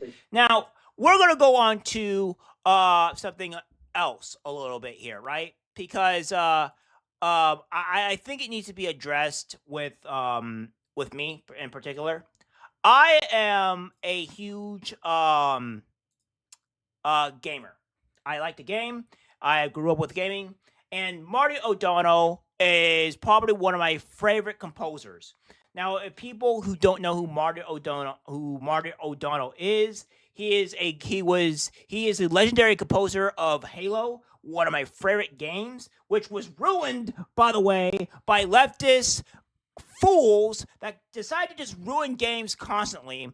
And this is Marty O'Donnell pretty much coming out here and saying gamers actually have a conservative mindset because nobody wants to play a video game where everyone wins. But the games that they grew up loving are now being turned into a vehicle to preach woke politics, and gamers simply don't want to be preached at. Hear, hear. I think gamers do fall naturally outside, and it's the old everybody gets a trophy mentality. No real gamer wants to play a game where everybody wins. Gamers, by the very nature of the competitive and fun nature of games, you want to get better. You want to talk to your friends and find out that they found something that you didn't find, that they did it faster, they got more points, they found something that was hidden. Yeah, and it's so like they can't imagine why the things that they grew up loving are being changed against their will, and they're being preached at now. These stories are very complex. The stories in games can be very deep. We have every Hollywood actor has been in a game now, so it's not a small part of culture. It's an integral part of our culture. And, hardcore gamers and casual gamers don't want to be preached at. We don't want to be preached at. Games are an avenue, just like you have TV shows or movies, where you use it to get away from politics, to get rid of from the actual world, and dive into a world of video games or a game to where you can avoid all that and experience that game life. And if you're coming down and you're being preached with politics and stuff like that, it's not fun. It's not advantageous at all here. And that's kind of like the issue that we have with this, with this whole situation. Now, I got to redo this a little bit because some things here are a little mismatched. I apologize. So we have this here to where let me see here. Where's Martin O'Donnell? Here we go. You have this here to where Martin O'Donnell was kicked out of this situation, and it says here they can unvite me from all the Halo events that they want. I just want to leave my grandkids with a nation that hasn't been rendered completely unrecognizable by Marxism. So it says SAC Anime tried to erase the history of Halo. They Trotsky'd Marty. It was Marxism. This is why Marty has to win, so that conventions stop pushing communist thinking into game and anime. And yeah, I think that Martin O'Donnell needs to win because we need more people in the gaming sphere, right? We need more people in different avenues. Some people specialize in certain things, and I think that when you specialize in certain things, you have an avenue to change things. Like when it comes to games, Martin O'Donnell's perfect because he understands the actual mind of the gamer. Whereas you have it to where maybe somebody that might specialize in, in tech, maybe you need somebody in tech that can do stuff like this. So you need people in all these kind of different avenues here. And this is what's happening. Now, we have stuff with this here, right, where GTA 6 is apparently having some leaks. And we have this here where GTA 6 leaked with major gameplay footage and maps being released to the public, and it doesn't look very good. Obviously not posting the actual visuals here because it's against DMCA, but it looks bad. And I'm sure tons of people have seen it by now. The visuals, graphics, and animations look dated, like GTA 6, GTA 5 level, or even worse, with washed out colors, clipping, and car physics that's mid. The Rockstar defenders are claiming that it's unfinished build, but really, it just looks terrible. Even if it's a build from 2024 or 2023, it really has the vibe that core elements of the game are just lacking. Even on an old build, there should be a vibe of next-gen feel to it, but instead, just looked like more of the same, like like a Red Dead Redemption 2, but with cars. On that news, Take-Two's stock dropped a bit, but not by much. Regardless, I don't think these leaks are going to affect the game's sales much because there's just too many fanboys of the GTA series that will buy the game no matter what. Yeah, I agree. I think that people are going to buy this regardless. I mean, it did drop a little bit, but I think it's going to be fine, or what have you. We have this here to where a GTA 6 leaker says there's a currency in the game that can be traded for real-life money. From CyberLeak here, and I don't know how true this is. This is all up in the air. This is an assumption, right? We have more with this as well, where we have apparently with Wolverine. Now, I think this game looks like dog shit. I think this game looks terrible. We have Insomniac Communications Director James Stevenson has spoken about the huge amount of negativity surrounding Marvel's Wolverine on X. He says the constant criticism and attacks have become an onslaught on developers' mental health. I don't care about developers' mental health. It's stop playing that emotional game on me. I don't care. If you make a shit game, you make a shit game, and people should be allowed to criticize on how bad you make the game. Stevenson is even considering telling Insomniac employees to stay away from X because of it. Fans are comparing it to PS2 games and calling it a movie game designed for journalists. Yeah, I mean, look at this. This game looks awful. It looks terrible. I don't know what we're doing here. You're going to get feedback, and a lot of it is going to be harsh, says Grumps. That's just the reality of game dev now. But there's a valuable signal in the feedback. If they had listened to us, Western AAA could be leading instead of Asian games now. Listen to gamers, even if it's painful. And, yeah, I don't know what else to tell people, man. Like, if we look at the Wolverine game, and we come look at this, stuff like that, right? We're going to do this here. Because we need to look at this. And you have it here where Mystique goes and saves Wolverine and stuff like that. And the game just doesn't look good, right? It doesn't look good at all on how this game is. And it's just more pandering and stuff like that on where the game is, what this game is like. I mean, look at this.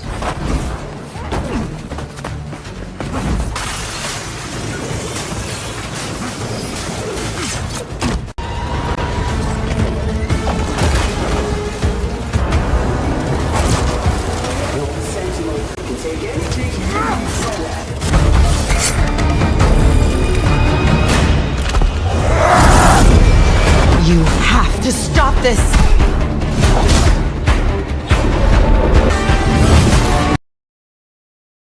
yeah. So, Mobile Wars was become one of the most hated and controversial games even before its release. But how can we judge it without even playing the full game? What are the main reasons behind this huge backlash? It says Wolfers is another victim of internet's endless gaming negativity. No, because it's always being pushed by woke trash. So obviously nobody's going to like the game. Is there a template they follow? Jean Grey and Marvelous Wolverine on the left. Why do they hate redheads so much? Yeah, I just don't know, man. Like, it looks so bad. Like, it looks really bad. And for modern day, too. So I don't know what else to tell people. And we're going to go finally with the Dan Withers. So Dan Withers is apparently having some allegations of SA, right? And manipulating women. And this is what he's getting at, because he's very, very emotional about this situation. But I can't really feel bad for him, because he's just saying believe all women and believe victims when we shouldn't believe them. We have to go, it's a case-by-case basis, right? Proven wrong, I do agree with you, but I'm just saying it hasn't been proven wrong. I absolutely, okay. To me, So it hasn't been proven wrong. I proved it wrong by showing that the DMs were fake. Fuck you. And listen, it can No. Did I show? Shut up. Did I show that the DMs were fake? Give me a little anxiety, Pen, all right? Answer the question. Yes, I am. I am getting loud. I am getting upset. You are accusing a victim of domestic violence of raping somebody after I've proven that they're completely fake. All right? You're a victim because you're on the receiving end. Yeah, keep running from the truth. Why would you do this, Dave? Listen, we can debate Trump right now if you want to. Why would you do that? Why would you say that shit, bro? Listen. Just go hit your anxiety pen and we can debate Trump. Why would you say that? So you're getting... They're trying their best, guys. They're trying their best, bro. They're really trying their best. Fuck. Fuck, dude. God, man.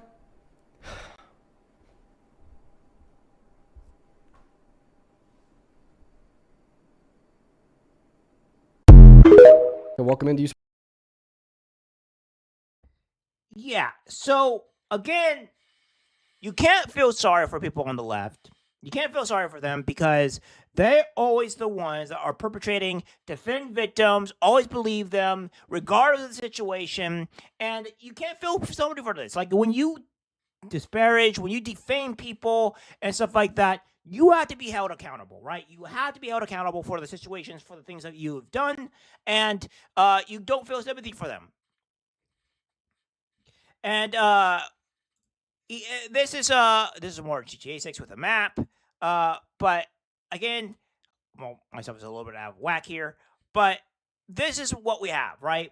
Where what's going on? And it says with this person say here with Emerald Apple, it's saying I really don't give an F what that the allegations of SA against Dean Withers may or may not be credible.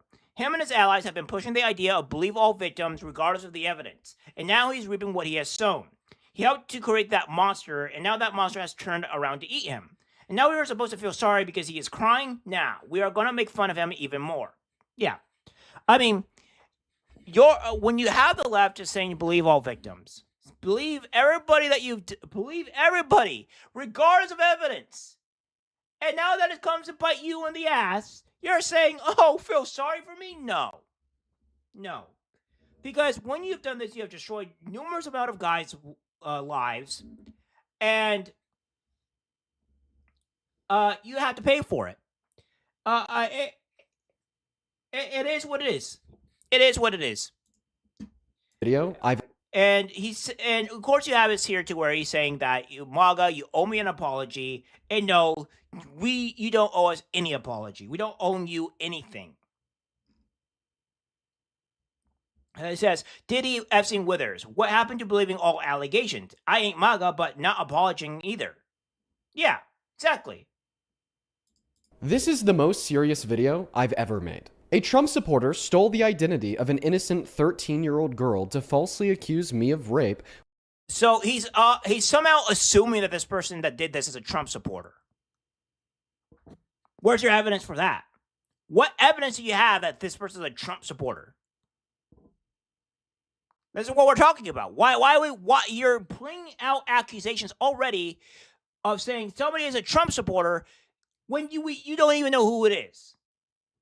Was supporting evidence of poorly botched fake DMs in an attempt to illegitimately deplatform me. In response, the 13-year-old whose identity was stolen made a video calling out the false accuser and anybody peddling these lies using her photos, stating that she's been getting harassed and bombarded with messages. An innocent 13-year-old girl. As we speak, not all, but millions of Republicans across the internet have continued to knowingly peddle this false allegation and could what only be described as an attempt to get me killed or to get me to myself, leading to the police calling me, informing me of a bomb threat, and the continued visceral harassment of the innocent little girl who had her identity stolen. Let's unpack this. First and foremost, this TikTok account, under the name of Emily, accused me of rape. They posted this fake DM to prove their allegation. The account posted 2 screenshots of the same faked DMs, for the purpose being that in the second screenshot, they're scrolled further down the page to also include my response. We know that they're fake because in the first screenshot above their message, there is an included date and time. In the second screenshot above that same message, there is not an included date and time. The only explanation for this inconsistency is that the screenshots are fake. The account also claimed to be a young girl, posting many photos such as these to make their allegations seem more believable. This girl is not accusing me of rape. She had her identity stolen by this account. She made a video to clear this up. So tonight, I was looking through my TikTok comments and I find some comments saying that someone's impersonating me and using my photos to accuse someone Dean Withers of sexual assault. This was the picture someone put in my TikTok comments, and this was the picture I posted on Instagram. Same with here, this was posted in July, and now I find this 4 days ago on TikTok. On this photo, you can see there's a little scribble at the top of the screen. This is because, as you can see in the next photo, that's where the lyrics were in my Instagram photo. After finding out about this, I made a video tagging her saying that it's not me, and she ended up blocking my main account. I'm now getting multiple DMs and comments about this whole situation, and I wanted to make this to let you guys know that I'm not involved in any of this, and I didn't make any of these videos. Even in light of the fact that this allegation is obviously fake, not only hurting me as the victim of them, but also the innocent little girl whose identity was stolen to make them, many Trump supporters haven't cared. MAGA influencers like the older millennial Asmongold and thousands of others have continued to peddle these false allegations across social media so hard to the point that for the last 48 hours straight, this has been a top news story on Twitter, amassing over 50,000 posts of mostly Republicans calling me a rapist. For those, some even on the right, that have made videos condemning these false allegations, thank you. You know who you are. Now, I don't know whether or how true this is at all. I mean, just because it doesn't show an actual date does not mean that that photo is raw, is fake. But regardless whether or not it's fake or not, that's not the point that we're trying to make. The point that we're trying to make here is that you guys have falsely accused and did the whole believe victims things and victim thing, and then when it finally comes on to you, where you're being potentially falsely accused or allegedly falsely accused or what have you, you go up all in arms. That's the whole point. Is that you're a hypocrite. You want to have justice and not show that, okay, I'm not really this person, but you are going out and trying to say, oh, well, everybody's everybody else that did this is not a victim, right? Is a victim. You have to believe them because they said this. Well, why can't you just believe her? Because, this is what she said, right? Regardless of whether or not this is true or not, we don't have to owe you an apology. We don't have to owe you anything because you haven't owed anybody else calling Trump a rapist and stuff like that an apology. Now there's a flood of people claiming to have been SA'd by Dean Withers. I can now allege that he had he had sexual activity involving apples, many in the pie form. It's honestly just all too funny. This is the consequence of pushing zero evidence threshold as a metric for crucifying people. You reap what you sow. And we have this here. Remember when I was a 12-year-old Dean Withers coincidence? Dean Withers raped me as a child. You have this here. What have you? And yeah, this is you get what you pay. You get what you pay for, right? You get what you reap, what you've done, and that's just pretty much it. I mean, I don't always have to tell people. Now, whether he did it or not, like I said, I don't know.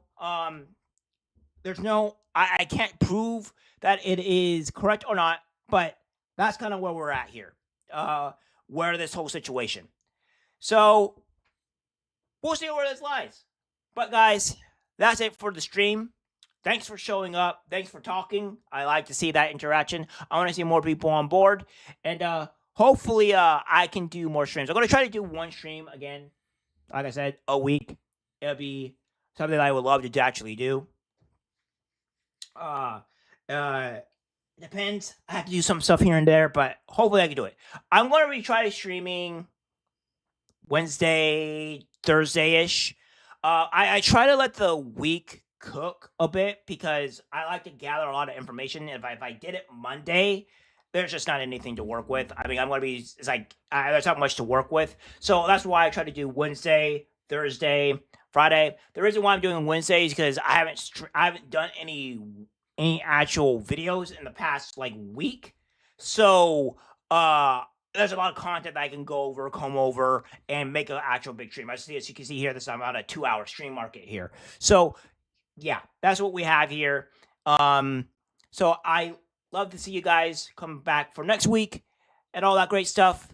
So without further ado, that's it for the stream. Thanks, guys, and I'll see you in the next one. Take care, my friends.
you.